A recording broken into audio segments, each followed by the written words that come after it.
So I want to start today's session by acknowledging that I'm joining you today on lands that have been occupied by First Nations for millennia, lands rich in civilization, and as an uninvited guest on this land, I have the pleasure of living, working, and playing on this beautiful territory.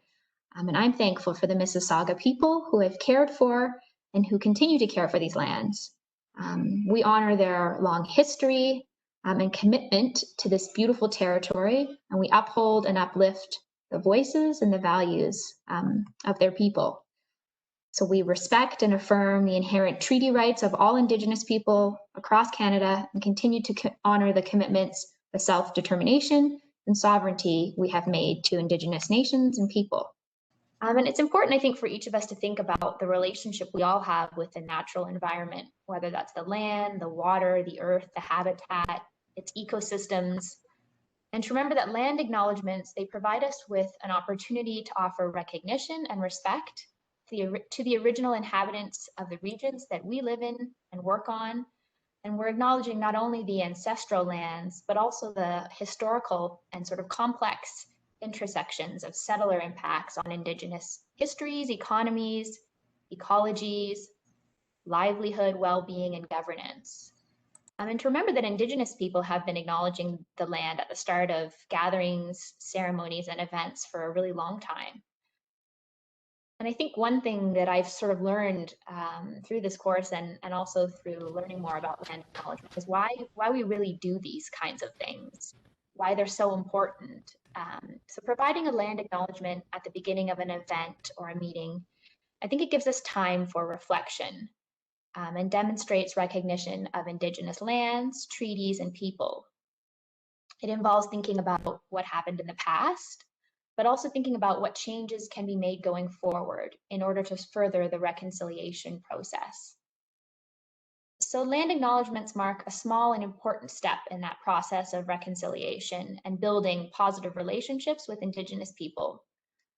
So by making a land acknowledgement, we're really taking part in an act of reconciliation, honoring the land and Indigenous presence, which dates back over 10,000 years. So using and participating in a land acknowledgement is a way to recognize the enduring presence and resilience of Indigenous people in this area across Canada. And it's also a reminder that we're all accountable to these relationships. So thank you for listening to that acknowledgement and for thinking about that.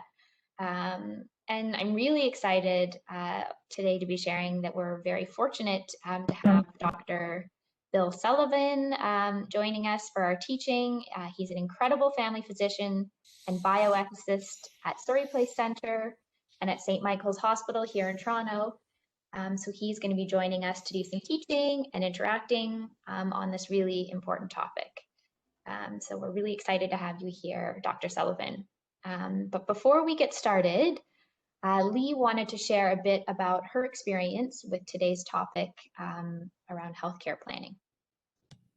Thanks so much, Joanna. It's such a privilege to have Dr. Sullivan here today, but I guess I wanted to just say as a fellow caregiver, not to feel overwhelmed by this topic, and that because I've actually heard Dr. Sullivan talk about this twice before, and I'm still procrastinating on this subject.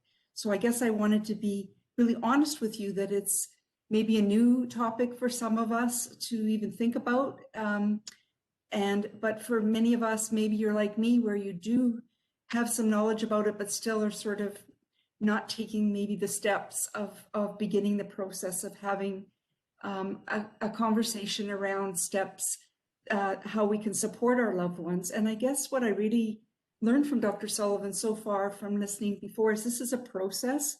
It isn't just a document to be completed, but it's a beginning of a conversation. And like we've been saying in all our previous webinars, the idea is for us to support our loved ones so that their voice is amplified and they have a way of making their preferences known to the best of their to the best degree as possible with the right supports. And I guess that's really the takeaway message for me is, and even in thinking about last week when we were talking about grief and loss, that if I can make room for my own emotions and say to myself, even though this is challenging for me and I'd like to pretend that I don't need to look at this, it's a disservice to my loved one. So even if maybe my takeaway is, after listening to Dr. Sullivan today, we've got that wonderful summary page. We can go back and visit this more than once, and see the video. Even if we just can take one step forward towards thinking about this at a time when we're not overwhelmed or under stress, that will be a step forward. So I guess I just wanted to reassure you today that this is a lot of information, but where else, except in these wonderful webinars, would I've ever been able to hear someone like Dr. Sullivan? So I guess I just wanted to reassure you as a fellow caregiver, that's just, I just have to open my heart and mind, put my fears to one side, my emotions to one side, and just see how can I best take an even one step forward in learning more about this important topic, because this is a really timely time to talk about this topic. I'm just so thrilled to have you here, Dr. Sullivan. Thank you so much, Lee, for those words and those thoughts. I think it's a big comfort to everybody here, and also really helps set the tone for our teaching today. So I won't take up any more time. I'm going to turn it over to Dr. Sullivan now, and if you don't mind bringing up our first slides. Well, thank you very much. I hope you can hear me okay. Great. So yes, thanks for that gracious introduction. I'm really happy to be talking to this group. As mentioned, I am a family physician. I work at two places. One is Surrey Place, which focuses on caring for people with intellectual and developmental disabilities across the whole age spectrum, and I'm part of medical services. And I also work at the St. Michael's Academic Family Health Team. And there I also provide consultations to other family physicians regarding the care of people with intellectual and developmental disabilities. So just to kind of orient our time together, I thought during this talk I would just cover these four topics. The first, how to prepare for healthcare during the pandemic and decrease stress. So this is where I think this discussion is connected with the mental health theme of this course. The second regards what is advanced care planning and why is it important, particularly now. The third, how to promote decision-making capabilities in your loved one, so involving them in the decision-making. And finally, the topic of the day, how to decide about vaccines. So I'm going to start off by we'll just have a few quiz questions just so people can get active. But really what I want to stress is the important role that each of you will play in preparing your loved one for healthcare during the pandemic. So let's think about how to reduce stress that might arise from this role. And I thought I would just start with this story of Tim, a 40-year-old man with Down syndrome who lives with his mother. So Tim has developed a frequent cough that's new and a fever. So the question is, what's the next best thing to do?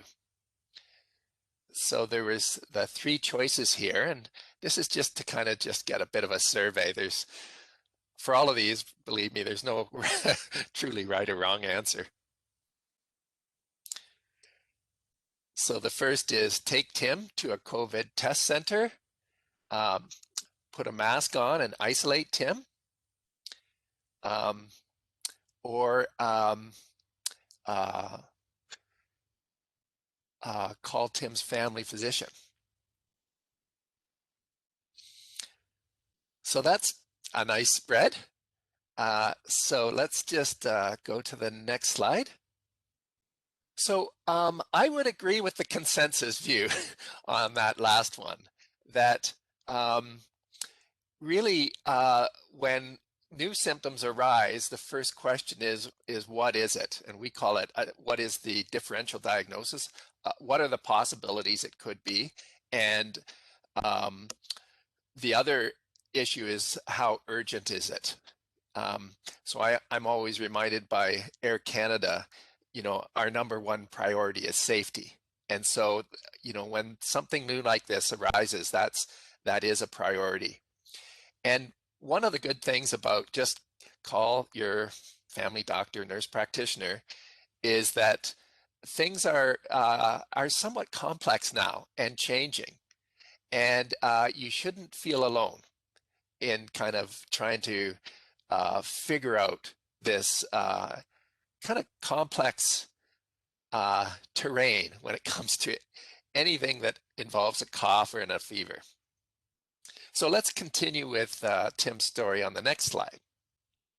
So over the phone, Tim's family doctor directs his mother to give him Tylenol to manage symptoms and assess Tim's need to be tested, or assesses that Tim should be tested for COVID-19. So what should you ask during this call? Should I get tested also? Can testing be done at home or in your office? And what should I be monitoring?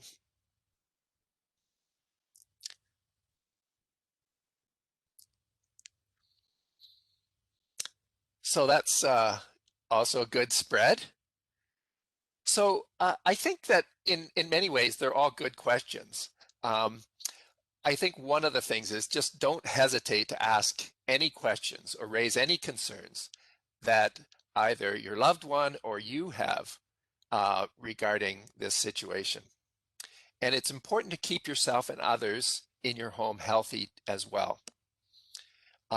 Ask about accommodations regarding testing and isolation guidelines, and know what to look for if symptoms are starting to get worse. So now let's consider what happens next in Tim's story. So Tim now has an appointment to be tested in his family physician's office. What's the next best thing to do? And again, 3 options here. Bring Tim's About My Health form to the clinic. Write down top 3 questions you need to ask and help Tim understand why he needs to see his doctor. Okay, that's great. So I, again, concur with the majority view. And I think I thought this was helpful because it might be forgotten or overlooked in the urgency of the situation. So it's just some things to remember that during the pandemic, we should continue to promote as much involvement in decision-making as possible for your loved one. And that's kind of what we'll be focusing on, just how to do that. And in a scenario like Tim's, if this arises, there is this document called About My Health, which can contain some helpful information, particularly regarding who would support Tim when it comes to decision making. And just also to realize that if you are not the only supporter, then the others who provide such support should be notified. So I'm going to speak now about an important part of promoting decision making in adults with intellectual and developmental disabilities during the pandemic, and this is called advanced care planning. So I just wanted to ask, what your experience, or how might you best describe, at least based on these options, what your experience is with advanced care planning. Okay, so again, quite a nice range of experiences about this. So I think that one of the things I'm going to try to impress upon you is that thinking about this and even doing it can, I think, be a very helpful preparation for what people might be worrying about. And just a few points about what advanced care planning refers to. Actually, as Lee mentioned at the beginning, it's a process. It's not just the outcome of the process, which might be a documentation. And it's just a way of helping your loved one to discuss and express views on issues related to such decisions to people who would act as a substitute decision maker. So it's not directly views that are expressed to a healthcare provider, although a healthcare provider could be involved in the discussion. And it indicates what your loved one would want or not want for their health, especially at a time when they can no longer contribute to making decisions, such as if they were to become quite ill. And to be involved in this, your loved one actually doesn't need to pass the usual test for legal capacity of understand and appreciate, but to express as best they can what they would want or not want at the time when they're doing this advanced care planning with whatever support they need. So it's much less stressful than actually having to make a decision when you're sick and in the midst of often very stressful situations. So just to emphasize, this is guidance for the future. It's not advanced consent or refusal to a specific intervention. In Canada, this is a little different than, say, in the United States, where such advanced plans are legally binding. At least this is not the case in Ontario. I'm pretty sure it's not the case in most of Canada at this point. And just to note that the person's substitute decision maker must still interpret the advanced care plan in the actual situation, and they can use the assistance of a healthcare provider if needed. So this is why advanced discussions with a substitute decision maker who knows the person well is so important.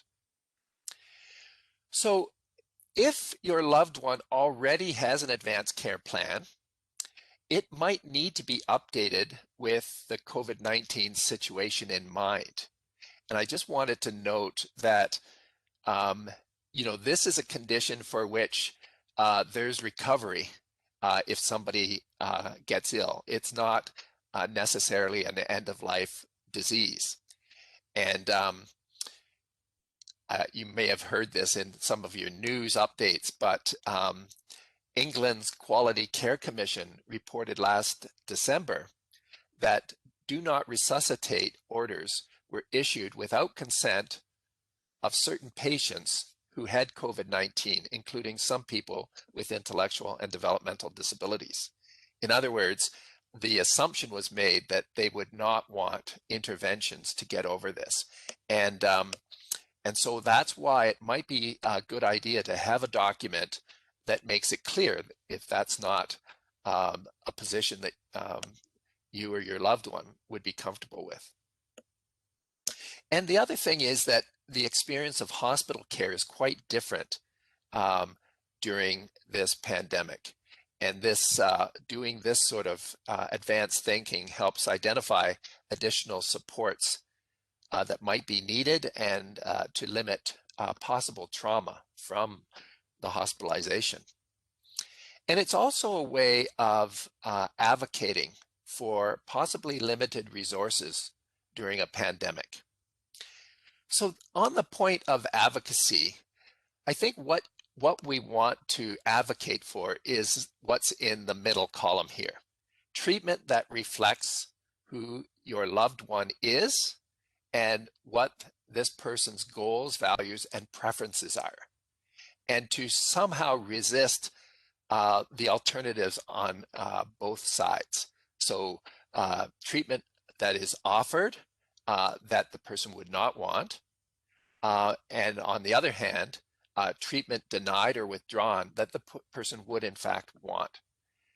And I've suggested here that this can arise out of certain contexts. Ableism is something that people may have heard of. Sort of when people are unable to, or do not appear as able, there's a tendency of others to take over. And this can arise when healthcare providers deny care to get over an acute but treatable illness. And I'm thinking here of, say, a ventilator, on the basis of a person's intellectual and developmental disability alone. So I just wanted to highlight that Surrey Place has developed a tool to help with advanced care planning during the pandemic, and you can download it from the Surrey Place website, and this is the link to use for that. So the tool identifies who the substitute decision maker and the supporters are for this person, and it offers prompts to help you to support the person in understanding COVID and hospital care during the pandemic. It also includes links to resources on education about these things. And it prompts you to discuss the person's life goals and values, and to ask about the person's preferences for hospital care, which may well include help with breathing. And I've just thrown in a little image there of a snorkel, which is a possible way of communicating what that would involve. So that's all about sort of advanced care planning and why it's important. So just kind of going back to Tim's story to see how advanced care planning could work in his case. So in this scenario, Tim ends up in hospital in order to treat his infection. And while there, he becomes too sick to be involved in deciding on his care. So we're assuming that prior to becoming sick, Tim could help with that decision, or was capable. And fortunately, he engaged in advanced care planning about this very scenario. And his planning guided his mother and another person, Colleen, to act as joint substitute decision makers, to deliberate on options for him based on his expressed goals and values, and to advocate for him.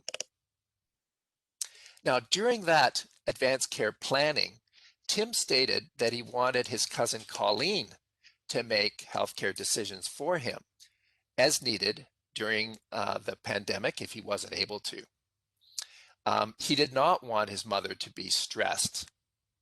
So I guess this raises a question, so what next to do in that situation? So just it really depends, and it involves deliberating further with Tim and his family about this wish. And that's something you cannot do once he becomes sick. But during the advanced care planning phase, you can probe these concerns further. So Tim's mom feels that she would, does Tim's mom feel she would be stressed being put in such a role? Is Colleen willing and available to take on this role? And this can be discussed further with Tim. Perhaps Tim would be reassured if Colleen could just advise his mom in making decisions as needed. Perhaps Tim would still want Colleen to make decisions as sole or joint attorney, or as a backup for his mother. So these are all things that can be quite tricky to figure out if Tim is out of the picture because he's already too sick. So I guess this example is just to show that one can anticipate tricky issues like this while engaging in advanced care planning and just probe them further, which can be very helpful at a future time when Tim is not able to provide input into those decisions. So we'll just shift now to how to promote decision-making capabilities. So as mentioned before, your loved one must be able to express what they want or do not want at the time of advanced care planning. They might sometimes need help doing so. So I'm going to turn now to discuss how to promote your loved one's decision-making capabilities. And I just want to emphasize that decision-making is relational and it takes time. We all depend on help or supports to some degree to reach decisions. Our decision-making capabilities consist of our own abilities plus any supports we might need. So this formula, ability plus supports equals capability. Supports could include reasonable adjustments. So for a person with an intellectual disability, this could be a comfortable and familiar environment, more time, or aids for communicating. It could also include help from others who know the person with intellectual and developmental disabilities well and are trusted. And one term for such a person is a decision-making supporter. And different provinces use slightly different language for this. So I'm going to be talking a little bit about the consent to treatment law in Ontario and referring to a tool that we've developed on this, but it also has sort of links to related legislation in other provinces. So Ontario does not formally recognize the role of decision-making supporters, as do some other jurisdictions in Canada, but human rights law will allow such persons to help an adult with an intellectual and developmental disability to respond to capacity assessments questions and to be involved in advanced care planning. While not capable independently of reaching decisions, such adults with intellectual and developmental disabilities can be interdependently capable with the help of loved ones and other supporters.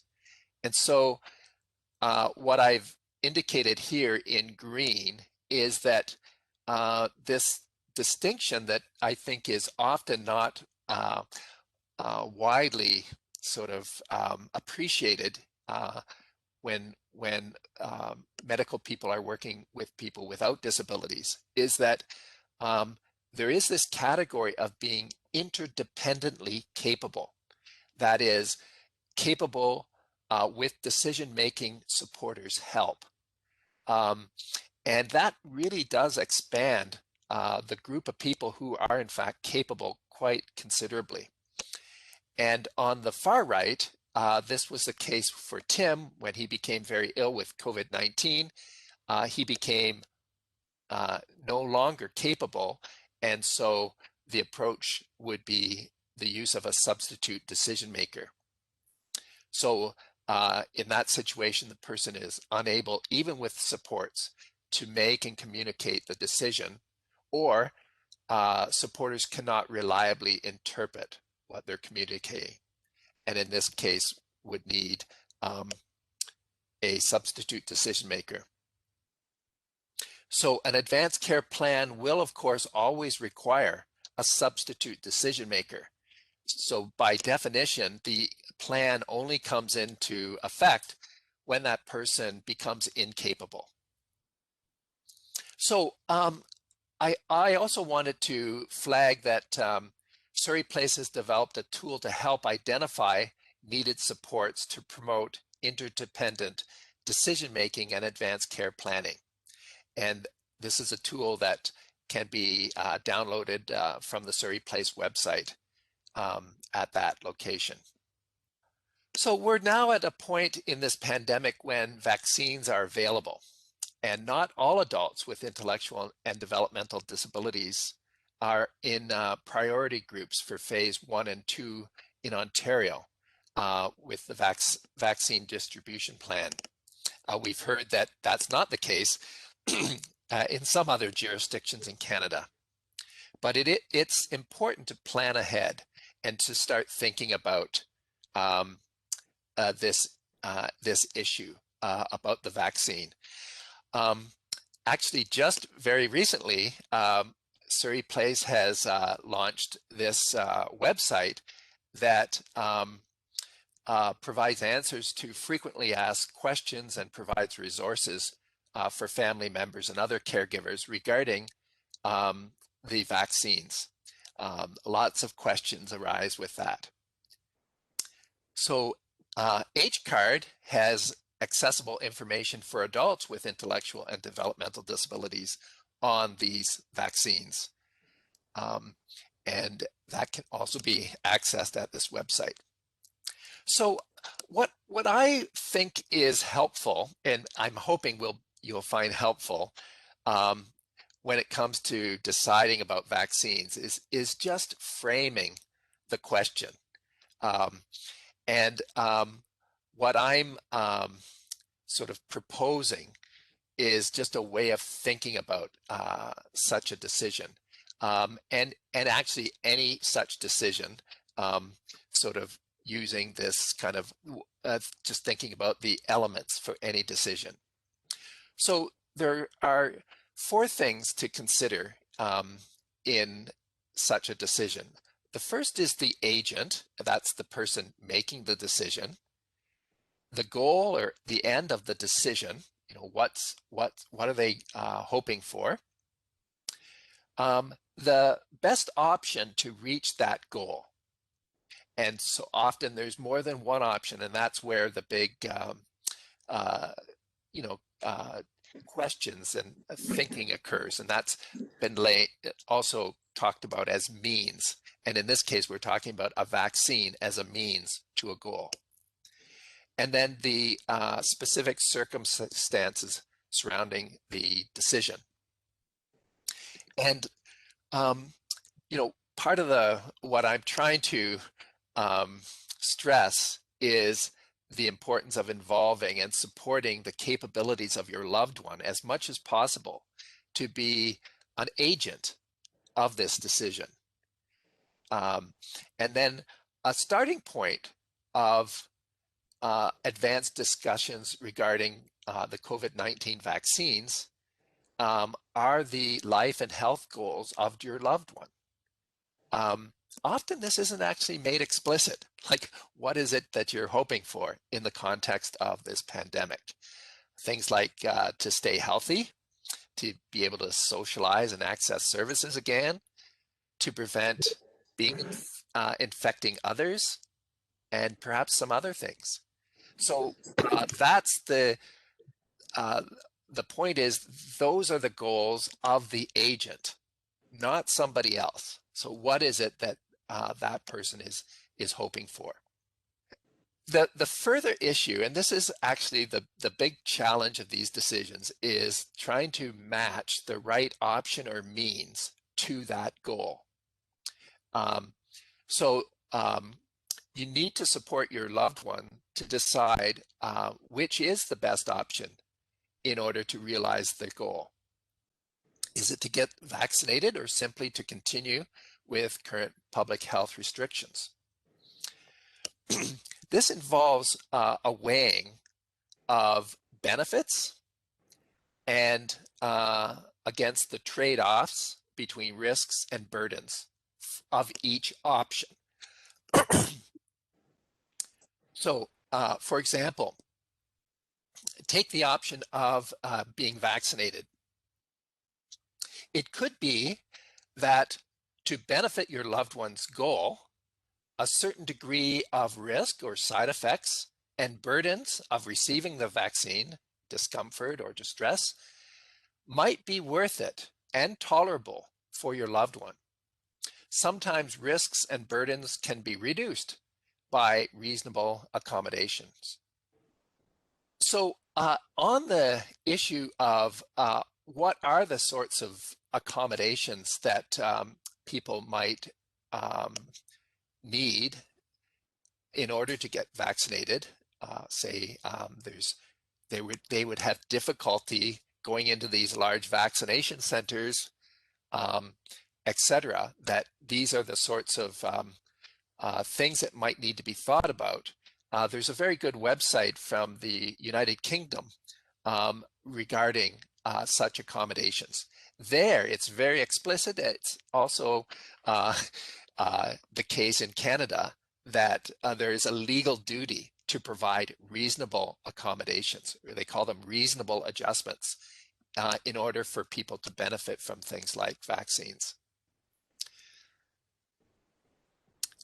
So I'm just going to finish by going back to another story, kind of a case presentation. And this is kind of just to think through a story about promoting capabilities regarding a decision whether or not to receive the COVID vaccine. So let's also suppose that Millie, in this case, has Down syndrome. And as you know, that makes her at high risk for severe outcomes if she was to get infected with COVID-19. Millie is also fearful of needles. She wants to stay healthy during the pandemic and to be able to hang out with her friends again. These are, I would call them, her goals. At the doctor's, this issue came up, and she, flatly refused to even consider the vaccine. So she's expressing a preference.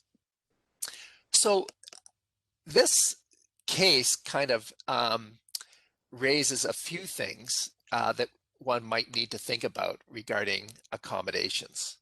For example, the extra time that might be needed to prepare Millie. And this is going back to the importance of advanced preparation. Adjusting the environment.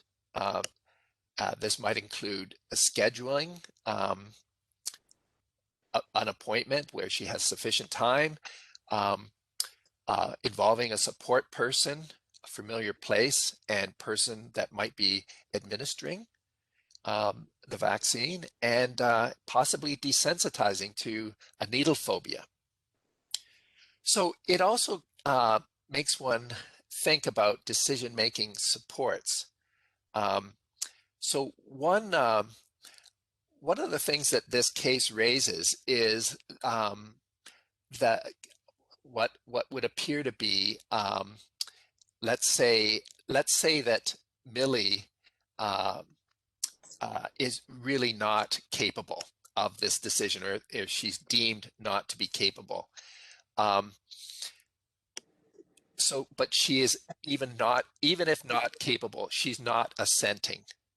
And some organizations such as AAIDD have come out with policies about such situations and advise not to vaccinate someone where there is either refusal or non-assent. So one of the issues is kind of this whole point of supported decision-making and engaging Millie's mother as a support to interpret whether Millie's preference not to be vaccinated actually aligns with her daughter's true goals, and what the weighing of benefits, risks, and burdens would be for her daughter of being vaccinated as against not being vaccinated. And it may be that on an emotional level, because of previous trauma, Millie, her only consideration is the needle.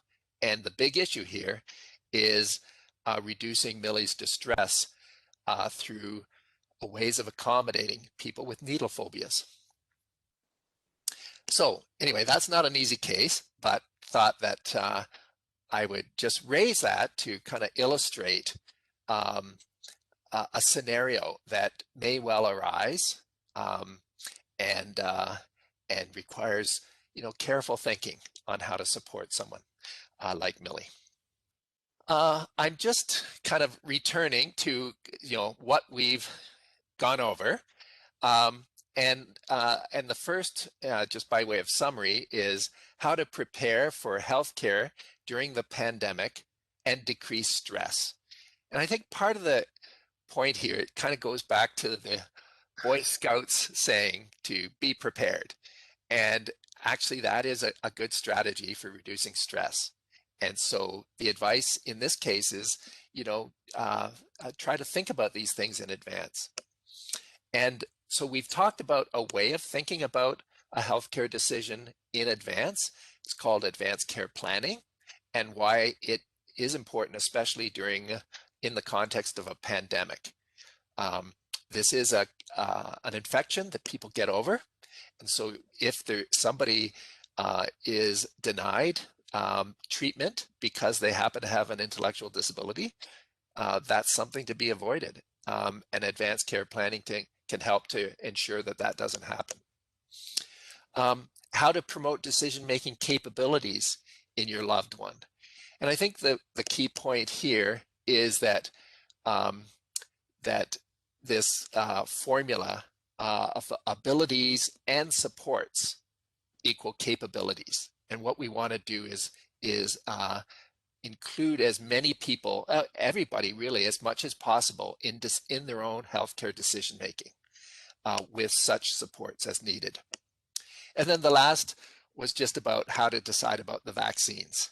And I guess the one thing one observation that I've made from discussions is that there is a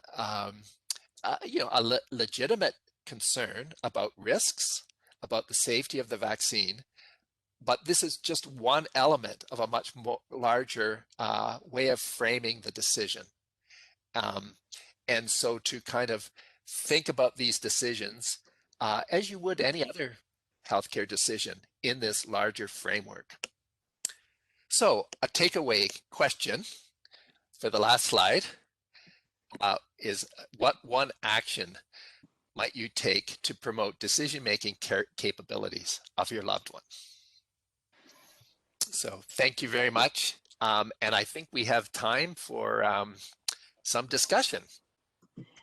Wonderful. Thank you so much, Dr. Sullivan, for sharing this important information and this really important topic, and including some really helpful strategies around decision-making that are, I think, really practical about how people can also involve their loved one in that process. So thank you for taking the time to do that. You're welcome. So before, we were actually hoping we could do that last question as a breakout room. Okay. I know people are really enjoying that breakout time, but before we do that, I want to make sure we address a couple questions that have come up in the chat. Especially while we have Dr. Sullivan here.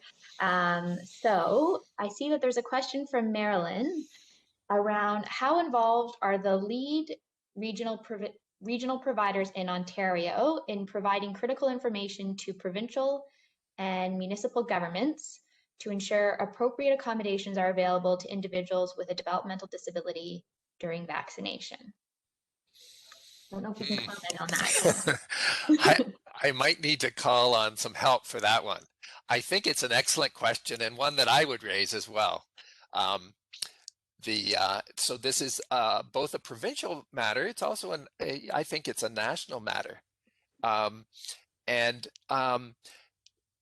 guess I would also just say that here's just one example.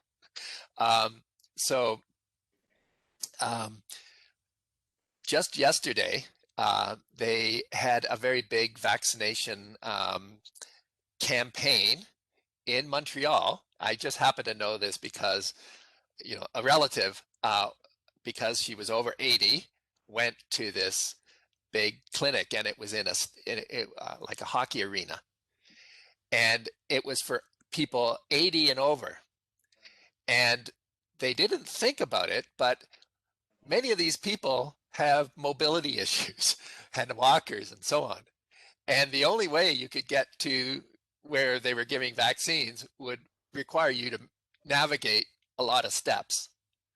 So for me, that's an accommodation issue. So, and that's not, that's a pretty low bar from the sorts of accommodations that we're thinking about. So anyway, I think that this is a very important time that this become part of the discussion. The other thing that I would say is that, so this is just my family doctor hat. We've all been given lists of patients, such as, you know, patients, all our patients over 80, and we're supposed to go through the list and indicate what, who might need some additional help.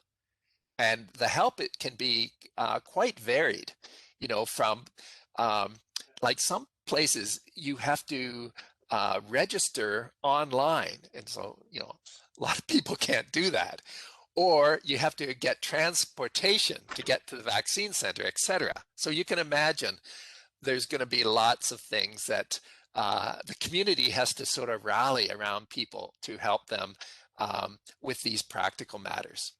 For people with some people with intellectual and developmental disabilities and say sensory issues. So Millie's case was a kind of a phobia, but there are other sensory issues that, you know, say people with autism might have, that would make it very difficult for them to go into one of these large public spaces that are noisy with many people. And yeah, we have to think about those things.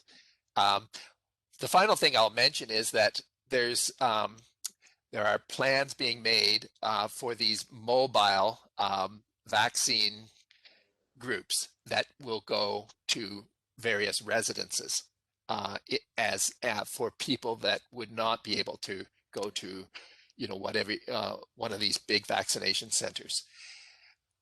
I don't know how that's going to work out. Right now, they've all been going to things like, you know, long-term care or retirement homes where they vaccinate a lot of people at one stop. But I think that the good news is that with these new vaccines that aren't quite so tricky, that is, they don't have such a technically short shelf life and so on, that it might be, when they become available, much more easy to kind of do them during home visits and things like that. Does anyone else have something to add to that question? I'll just add, Bill, that I think you know, because the vaccines in most places are starting mostly with older adults as well as people in sort of congregate care settings, there are lessons to be learned. So when they figure out accessibility for the 80-year-olds, both in terms of tech accessibility and sensory issues, you know, including some people who don't understand what you're saying because they can't hear very well. So the importance of clear masks, you know, if so long as they know how to apply those things to this population and to remember that these things also occur for people with disabilities, you know, I think that would be helpful. So I think while we're kind of all doing our advocacy and pushing for, you know, maybe the specific developmental disability that our loved one has, the broader sort of accessibility disability lens can be helpful too, because that's for a really large group of people, like almost a quarter of our population, that we need to be thinking about. I've seen in Ontario, and I think it varies by province, but sometimes, you know, we always say, go first to your doctor, they know you best, right? So see how they can help do that work with you and thinking about these things, and also speaking with your local public health unit in terms of things and innovations they're coming up with. And we can keep sharing strategies and things with each other. So even with this group, right, if there's something that happens in one region or something that was tried that was a really good idea, share it. I'm trying to collect stories and examples of how they've been adapting processes and things in the UK, where they're much further along than they are here in terms of people with disabilities. So we might get really creative things that we can exchange with each other. Thanks, Yona, and thanks, Dr. Sullivan. So I'm seeing a few other quick questions that are coming up. Do you know how to access the vaccine for high-risk loved ones, and they put in brackets, Down syndrome over 30, progressive lung condition, and serious heart condition in Ontario? Yeah, so maybe just following up on what Yona was saying, the family doctor and the local public health unit would be good places to start. So, so for instance, you know, the person you just described is not identified right now as in phase 1 or 2 of the Ontario rollout. So, but I agree that they are high risk, and so it's you know, hopefully, I know that there's a little like reading the policy, there does seem to be some room to acknowledge such people in an earlier phase of the rollout. And so it would be a matter of, I think, talking with particularly the public health unit about that and getting them on a list. I just want to say there's a lot of questions coming up around specific situations for people. And I'm going to repeat something again. This is a great question to give to your own family doctor because they know your situation best. It is tricky. Also, someone said, what happens if you don't have a regular family physician? And there is a number, usually in every province, for what to do if you don't have a regular person. There may be a specialist your loved one is involved with who isn't a family physician. If there's absolutely nobody involved in their care, really the time to try to make sure we get someone involved in their care, right? So having those conversations, we can have, or we can give a bit more information on what to do if there's absolutely no healthcare providers. We also have this Q&A that Bill had mentioned that we've developed answering some of these questions, and a video that has some of the stuff from this talk today and more specific to vaccines. So we won't be able to answer everybody's questions about, in my situation or my loved one's situation, is this safe, is that safe? But it's always going to go back again to the person who knows your loved one best besides you, which would be their healthcare provider. Mm-hmm. And also we have to remember as a group here across the country that we do have different sort of, even the number of stages. So BC has 4 stages and we have 3 stages in Ontario. So when someone says stage 3 in BC, it means something different than when we say stage 3 in Ontario. And that those stages and who's involved does keep changing a little bit over time. That readyformyshot.ca website, you can click on the link to see, but it can be a little bit messy or tricky to interpret them, as Dr. Sullivan mentioned. And I will say again, it's some provinces have started to articulate specific information. So BC, Saskatchewan, and Newfoundland have all specified people with, I think it's like significant or severe, or it's a funny kind of word I wouldn't use, developmental disabilities are falling in a more prioritized group. But then how they define that is not really clear, right? Like, what does that mean for my loved one? And then in a place like in Ontario or in Alberta, for example, it just says there may be like clinically, vulnerable people in general, but they don't actually list what kinds of conditions they're talking about. So we don't really know what's happening in Ontario in terms of where someone would fall with a developmental disability if they're not living in what's considered a congregate care setting. Thanks, Joanna. And I see people are putting lots of good things in the chat too around where they're coming from and information that they're learning. That's really great. So we want to save a little bit of time for our final breakout for today. So we will spend about 10 minutes in the small breakout groups, asking people just to think about one action they might take around promoting those decision-making capabilities for their loved one. And that can be, starting to think through even just some of the different things and topics we shared today and that Dr. Sullivan presented on. If it's sort of engaging in a conversation with your loved one about their healthcare preferences, looking at some of the tools that were shared, any step that you think you might take. And we will see you all back here in about 10 minutes. So we just wanted to save, hopefully everybody enjoyed their time in their breakout room. We just wanted to save a few moments for Dr. Sullivan to give us any final words of wisdom or thoughts before we close off our session today. Yeah, I don't know if I have any final words of wisdom, but I mindful of the proverb, an ounce of prevention is worth a pound of cure, and a stitch in time saves 9.